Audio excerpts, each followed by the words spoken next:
Public debate is extremely important. And what concerns me, particularly about the West and Europe, is that the skewing of positions in claiming, as many of the media do in many countries, that secularism, that naturalism, that atheism is the default position. That has got to such an extent that it is no longer perceived that this is a belief system. Now, turning to Christians and people of other religions, they're people of faith.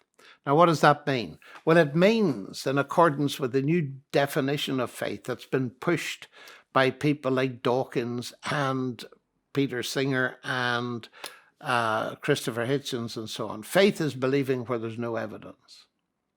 Now, if you set up within your culture that kind of a polarization, that leads to a huge intellectual fog. And I think it's best illustrated by the debate I had with Peter Singer in Melbourne, where I told the audience that my parents were Christian, but not sectarian, and they'd allowed me to think. And when he spoke, he said, well, that really is my biggest objection to religion. People remain in the religion which they're brought up. So then I asked him, I said, well, Peter, I've told them about my parents. Why don't you tell them about yours? Were they atheists? And he said they were. Oh, I said, so you remained in the faith in which you were brought up. Oh, but he said it isn't a faith. I said, sorry, Peter, I was under the impression you believed it. And cyberspace, I was told afterwards, went absolutely wild. How is it that a distinguished philosopher doesn't recognize that his atheism is a belief system? Now, that's what we're up against in Europe, I'm afraid. And therefore, what I say is, look, there's no default system. We're a multicultural, pluralistic society. There are different worldviews.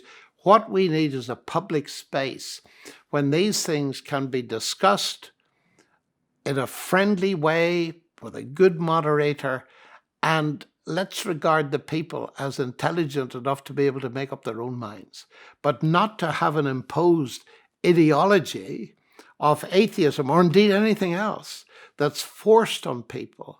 You've got to believe this, because that is all the characteristics of fundamentalism. And I call it scientific fundamentalism. I know politer people than me call it scientism, the idea that science is the only way to truth. But the frightening thing is that here are all the characteristics of religious fundamentalism, but people don't recognize it because they've convinced themselves that it's not a belief system, even though they believe it passionately and write books about it. How we can deal with that, I don't know, except by quietly and persistently explaining in the public space what this concept of faith actually means, and to get people to see that every one of us believes a worldview. So let's discuss these worldviews on a level playing field, but it's very difficult to get.